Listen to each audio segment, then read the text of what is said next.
Welcome to the Daily Eye Roll. This is where we talk about the things that Britain attempts to bury, including the homeless care leavers dying on our streets while Andy Burnham pretends it's just an unfortunate circumstance. I'm Mohammed Aslam and I'm your host. Today we are diving into an insightful bedtime story from The Guardian, the one about England is accidentally losing care leavers at 3 or 4 times the rate of the general population. Cute, right? Nothing says functioning society like a national tragedy casually tucked between the weather updates and football scores. What can you say? Let's start with the Guardian headline. 112 care leavers dead in a single year. That's a lot of care leavers. Not injured, not missing, but dead. The government's response? A report, because nothing screams urgency like a PDF. Now, according to the review commissioned by the same Labour government that keeps insisting everything is fine, the core issue is profound isolation. The government claims we take vulnerable kids, raise them in a system that barely works, and then at 18 we shove them out the door like an unwanted Amazon parcel. Your childhood is over, mate. Good luck, don't die, and shockingly, many do. 1/5 of these deaths happen at the age of 18. That's the exact moment the support magically evaporates. John McAllister, the children's minister, calls this a stain on society, which is generous because stains can be washed out and easily forgotten. This feels more like a structural rot, the kind you discover when the ceiling collapses on you.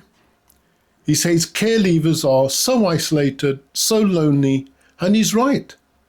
But it's also a bit like the arsonist saying, wow, this fire is really hot. Yes, Joss, it is, because the system you oversee keeps lighting them. A review was led by Claire Chamberlain and Ashley John Baptiste. Ashley's contribution hits hard.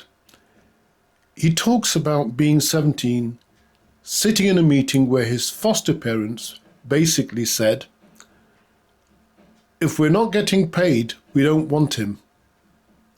Imagine hearing that when you're in care. Imagine hearing that at 17. Imagine hearing that at all, at any age. And then imagine being told at 18 that you are now magically an adult who needs no support from us. And here's the kicker. Suicide rates amongst female care leavers potentially 15 times higher. At this point, it's no longer a statistic, it's a siren. Let's stop pretending the system is under review. It's been slow walked to the edge of the cliff, and no one cares. Nobody cares. It's outrageous. It really is unbelievable what they are doing, delaying, deflecting, hoping the wider public won't notice the cuts which made these deaths inevitable. So let's look at the Daily Eye Roll analysis. We have seen in recent years how these young people, girls especially, get abused and sexually used by groups of men. The far right blame the Pakistanis. The care system blame white and Caribbean men, but nobody blames the government.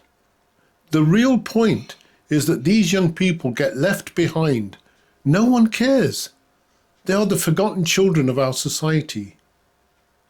These children and young people are disgracefully failed by the care system. They are no longer required by society. They're ignored, rejected and dejected. Go away, you are no longer needed. They are left for the likes of Cyril Smith, Jimmy Savile, Rolf Harris and Gary Glitter to find these children and give them their design, their style of hope. We have a system designed to raise children, but not designed to keep them alive afterwards. We have ministers acknowledging the tragedy, but not transforming the system that produces it. We have young people, real people, literally dying on the streets because the adults in charge treat 18 like a finish line instead of a transition. If 112 lives don't compel reform, then yes, there's a big problem in our society. A problem we can't keep outsourcing to reports or committees or even pathetic quotes. Because the truth is simple.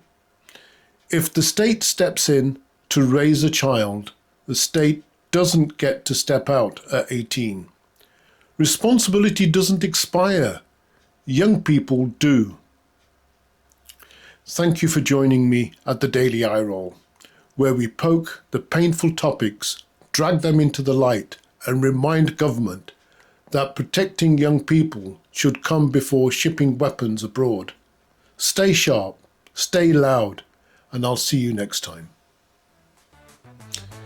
If this show in any way has affected you, stick around, drop a comment, share your thoughts on YouTube, and subscribe, because conversations like this, it likes to invite people who actually care.